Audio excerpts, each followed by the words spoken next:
Let's start with the prayers. Om Ajnanatimirandasya Jnananjana Shalakaya Chakshurunmilitam Yena Tasmai Shri Gurave Namaha. Namo Vishnupadaya Krishna Prasthaya Bhutale Srimate Bhaktivedanta Swamini Namane Namaste Saraswati Devi Gaurvani Pracharine Nirvishesha Shunyavadi Paschatya Deshtarine Jai Shri Krishna Chaitanya Prabhu Nityananda Shri Advaita Gadadhara Shivasadi Gaur Bhaktarunda Hare Krishna Krishna Krishna Hare Hare Hare Rama Rama Rama Hare Hare. Hare Krishna. ಅವ್ರು ಬರ್ತೆ ಕಳಿಸ್ಕೊಡ್ತೀನಿ ಅಂದ್ರಲ್ಲ ಯಾರು ಅವರೇ ಕಳಿಸ್ಕೊಡ್ತಾನೆ ಅಂದ್ರೆ ಅವನು charge ಮಾಡು.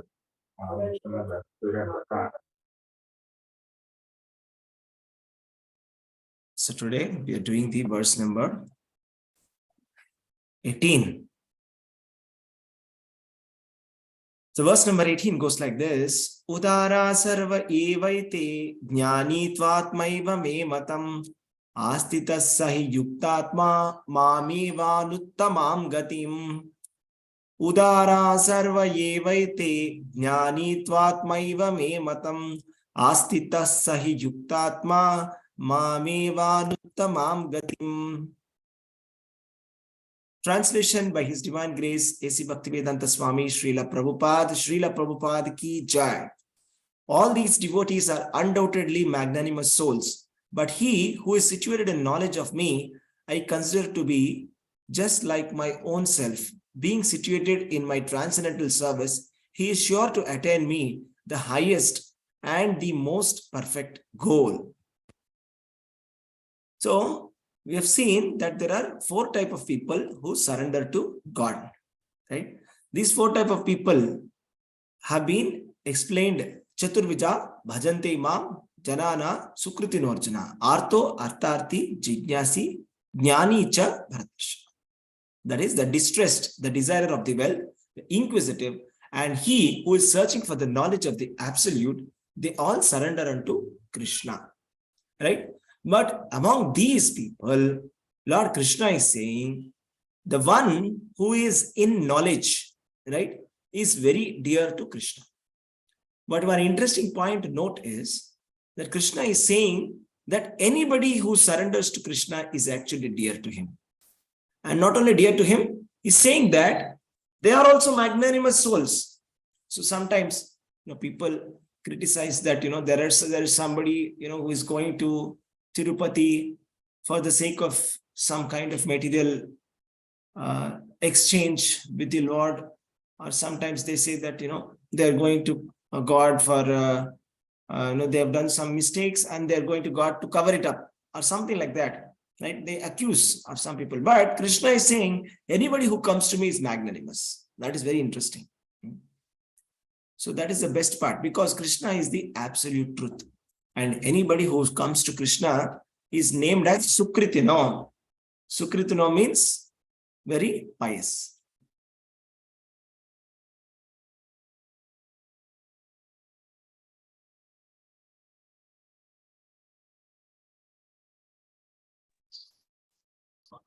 So, now in this verse, he's saying, but those who are situated in knowledge, that is jnani.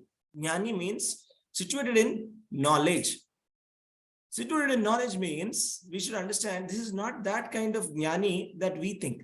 Once one of the disciples of Srila Prabhupada asked Srila Prabhupada that Krishna is saying that, he likes jnani among the 4 devotees. So does it mean that he doesn't like the pure devotees? Right? That's not the case. Right? It is that jnani means jnani bhakta, right? The devotee who is trying to understand about Krishna. If you see, Srila Prabhupada's recommendation is to always read his books, right? So we are always reading books and trying to understand Krishna Tattva, right? We are trying to understand the Bhagavan Tattva, right? How Krishna is the Supreme Personality of Godhead.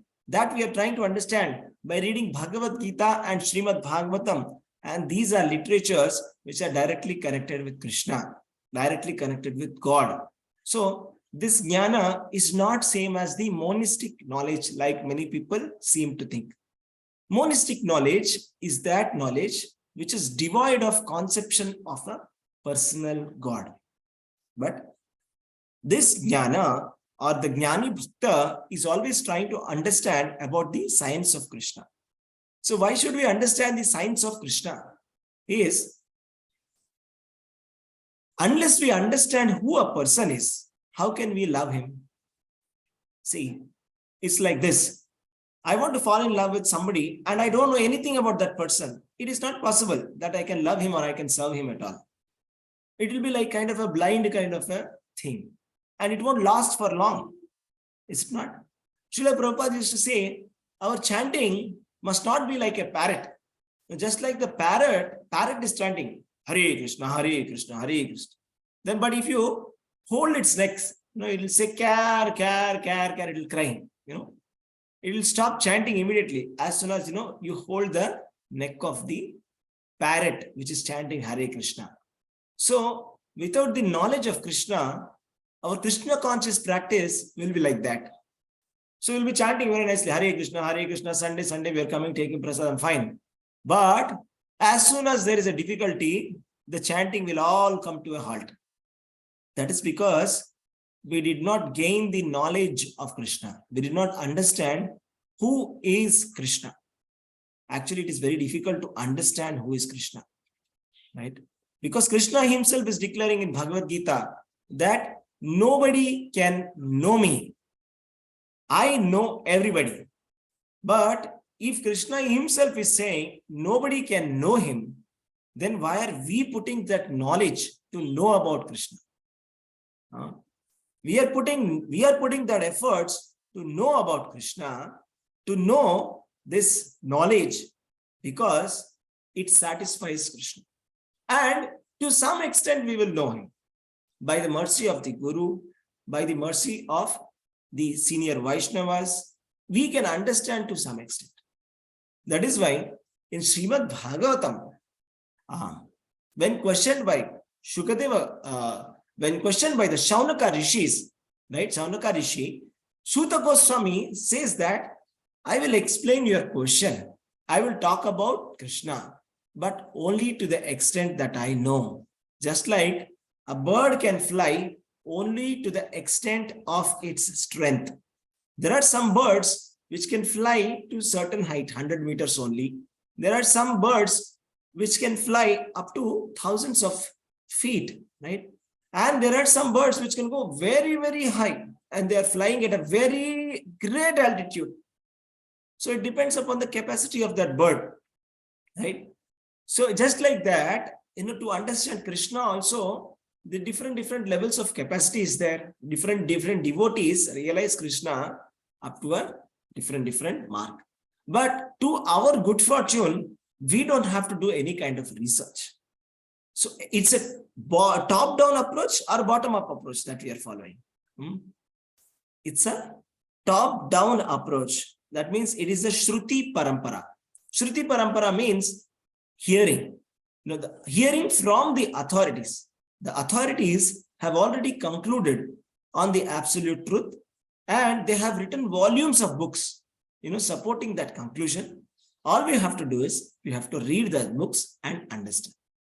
So if we read Srila Prabhupada books very carefully, all the books, including the small books, the big books, or the Maha big books, right? There are some small books like Beyond Birth and Death, Raja Vidya, right?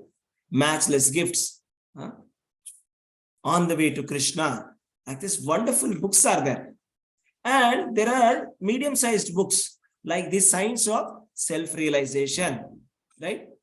And we have Bhagavad Gita as it is. And among the Mahabig books, we have Srimad Bhagavatam, 18-volume book set. Chaitanya Charitamrita, we have 12-volume book set. So that is why Srila Prabhupada used to say that the essence of all this knowledge of Krishna is to chant Hare Krishna Mahamantra. Hare Krishna, Krishna Krishna, Hare Hare. Hare Rama, Rama Rama, Hare Hare. So it is up to us. We can quickly take up to the conclusion and start chanting the names of Krishna. Because it is said in Srimad Bhagavatam that those who are constantly chanting the names of Krishna, these are those magnanimous people who have done all the fire sacrifices in the previous lifetime. And in the previous lifetime itself, they have read all the Vedas and they have bathed in all the pilgrimages and they have performed all the vows and rituals that are given in the Vedas. They have performed all the austerities of the Vedas. That is why they are being able to chant Hare Krishna Mahamantra in this lifetime. So that means we have to make ourselves fortunate, right? So we can make ourselves fortunate by chanting the names of Krishna. And as soon as we start chanting these names of Krishna, there is immediate transformation, right? And immediately we'll come to the spiritual platform, right? And we are making ourselves qualified to go back to the spiritual world rather than being born again and again in this material world. So the conclusion is this of the books. But if somebody is not ready to accept it and he says that, I want more explanation, then Srila Prabhupada says we have volumes of books. So there is an entire library which will take lifetime to read all these books. And it is not that we read one book like a novel and keep it. No. I'll tell you one interesting incident. My spiritual master, His Holiness Jayapataka Swami Guru Maharaj, he was talking to Amoglila Prabhu. And Amoglila Prabhu asked Guru Maharaj that, Maharaj, how are you so enthusiastic despite so many material discomforts? Then Maharaj said, I read books. I read Prabhupada books. Then he said, okay, I too read Prabhupada books. Then he said, you have to read many, many times. Okay. Then he asked, Maharaj, can you tell me how many times you have read Chaitanya Charitamrita? Then he said, he just whispered in his ears. He said, over 100 times. So he read Chaitanya Charitamrita for 100 times. Can you believe that? It's a 6-volume book set. It's a multi-volume book set. It's a big book set, right? Reading it 100 times, So we have to read and read and read. Everything is there in the books. So that's what Krishna is also saying, that among all the devotees, he likes those devotees who are in knowledge of Krishna. Because those who are in the knowledge of Krishna, who are trained in Krishna consciousness, they will never leave the lotus feet of Krishna, right? So their prayers will be Ashlishyava Padaratam Pinastumam Adarshanan Marmahatam Karotuva Yatha Tatha Vidadhatu Lampato Matprana Natastu Saeva Napara. That will be their prayers. Just like how Chaitanya Mahaprabhu is praying that, oh my dear Lord, even if you don't give me darshan and you roughly embrace me, you are giving me a very rough treatment also, that is okay. I'm still your servant, right? This is the mood that we must be maintaining. But we will not be able to maintain this mood if we are not in knowledge. So when we are comfortable, just like that parrot, we can chant Hare Krishna, Hare Krishna. But as soon as somebody holds our neck, we'll say, care, care, care. We'll start crying, right? In pain. That where is Krishna? Where is Krishna? There is no Krishna, like that, right? So that's why we must read these books. These Prabhupada books are not ordinary. And we are very, very lucky to get these books. It's our fortune that, we have been born in this age just after Srila Prabhupada has left, right? Because we have all the books available, printed in all the languages. We have Srimad Bhagavatam available in all languages. We have the small books available, printed in all the languages. Not only Indian languages, these are available in Chinese, Russian, okay, also in Arabic, you name it. So I've seen it that, these books are published in over 96 plus languages. So these books are so potent. Just to explain you what is the power of the knowledge of Krishna and why is Krishna saying the knowledge of Krishna is so important. And the Jnani The Jnani Bhakta is so great. Krishna is saying here, why? I will tell you one story. Srila Prabhupada wanted to preach in Russia. When he went to Russia, at that time, communism was at its peak. And the communists had literally seized all the religious places like churches. And there was no kind of worship or prayers happening even in the churches. And there was no religious literature that was supposed to be given to anybody. So that was the rule of the law. That was the law of the land. Nobody should be distributing religious literature. So at that time, Srila Prabhupada daringly went to Moscow. At that time, they were frisking and they were checking what all was there. And they found Bhagavad Gita. And as soon as they found Bhagavad Gita, they thought, should we send these people to the concentration camp? So what they will do is, they will send people to the concentration camp and they will never send them back. They will not even deport them. They will be there until death in the concentration camp. Should we send him to the concentration camp? They saw. And they saw, okay. And they felt a little compassionate and they just left that. Okay, they just took the book away and they said, you cannot take this book. And they asked, what is your activities in Moscow? Srila Prabhupada said, I want to give a lecture on Bhagavad Gita in the Moscow University. They said, you cannot do that. You're not supposed to be giving any kind of public literature about religion. And this was the conditions. Then Srila Prabhupada went to his room and they all, they saw all the Moscow, different places. Srila Prabhupada went back to his room. Then when the disciples of Srila Prabhupada, they were roaming around to get some food supplies, especially vegetarian food was very difficult to find in Russia. So at that time, they saw two young boys outside. And when these boys saw these Hare Krishna devotees with shaven heads and saffron clothes, they could immediately recognize them. And they could recollect the Beatles albums. That time, George Harrison songs were very famous, right? They were on the top of the lists. So at that time, they said, can we get an album of George Harrison of Hare Krishna? Then he said, why not? Why do you want just the album? Right? The Acharya who is behind Hare Krishna is here in the hotel. Do you want to meet them? And then these two people, young men of Russia, they go to the hotel and they meet Srila Prabhupada. And then there's a discussion that starts and they start inquiring, what is this movement all about? What are you preaching? Then Srila Prabhupada started to explain the entire philosophy in a nutshell, right? In a matter of couple of hours, they understood the entire philosophy. They understood that they have to dedicate their life in propagating this Krishna consciousness. They were completely convinced in just a matter of couple of hours. They asked all the questions and they were all answered by Srila Prabhupada. And they just took the books, right?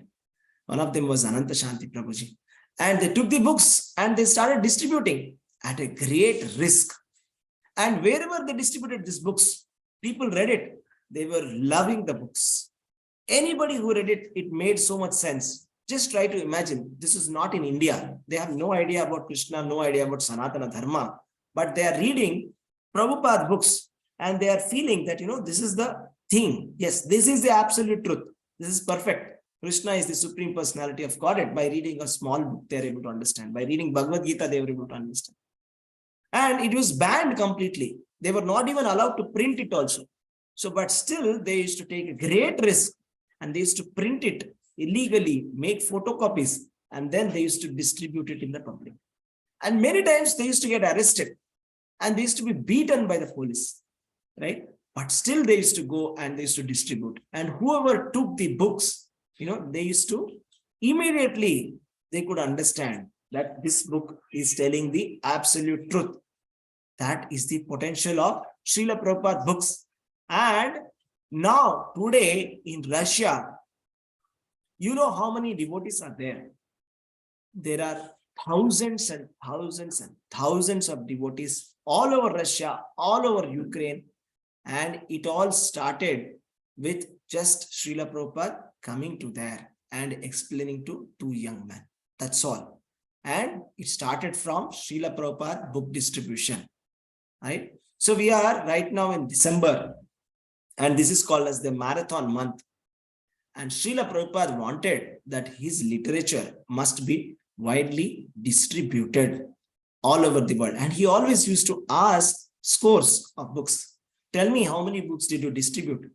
And even when he was very sick, literally, he was not able to get up from the bed also, he used to ask, how many books were distributed? And when people used to come and tell the scores, Srila Prabhupada, so many books were distributed. And, he used to ask, who all read these books? And he used to say, there was a doctor, there was a lawyer, there was a teacher. Okay, what did they say? And they used to say, their reaction was like this, like this, like this. Srila Prabhupada used to feel very energetic. He used to feel, I am feeling very energetic after hearing these reports. I just want that my books should be distributed to every household in the world. The whole world must be completely submerged in the transcendental literature about Krishna. Then people will know about Krishna. If they know about Krishna, they will start to serving Krishna. When they serve Krishna, the whole world will become Krishna conscious. So this was the mission of Srila Prabhupada. This is the mission of the BBT Trust, right? So let us continue that mood. And first of all, let us read Prabhupada books and make ourselves knowledgeable, right? If we make ourselves knowledgeable, we will be able to face the greatest adversities of life. Because now that we are equipped with knowledge, we can take it, right? Just like somebody who knows the entire thing, they will be able to understand. But for somebody who doesn't understand the big picture, it will sound very illogical. Very simple example I will tell you. When adults go for getting an injection pricked, they don't cry, but children cry. Why? Because the child, he thinks that there is some kind of a prick and that is going to cause harm to him. But an adult can tolerate because he knows that this prick is good for him. So similarly, in our life, if we are fully convinced that the pricks done by the Maya are for our own good, and this is the treatment given by Lord Krishna to us, then we will also not cry. So this we can only understand if we read this transcendental literature repeatedly. So the first step is we have to read this literature repeatedly. The second step is we should not just keep it to ourselves, right? That will be selfishness. I am just enjoying something and I'm not giving to anybody. Just like if you prepare a very nice dish, right? And if you eat it alone, will you feel happy? No, you won't feel happy because there's nobody who's praising it, right? You are eating it alone. But if you're eating with 4 people and they are all saying, this is very nice, then you will feel happy. Correct? So that is how we must distribute these books also. It's very easy. New Year is coming. We can give it as a New Year gift. Or we can also ask somebody to purchase also like that. So there are multiple ways of book distribution that we have to learn how to distribute books, how to give books to everybody. You have to ensure that, every household has got these books and they're reading and they're coming to the book reading sessions. Then they will take advantage. Then they will appreciate this transcendental knowledge. Then they will also come out of the material miseries and they will all become very happy, right? And they will also go back to home, back to Godhead. So this is the importance of today's verse. Hare Krishna. Thank you very much for joining.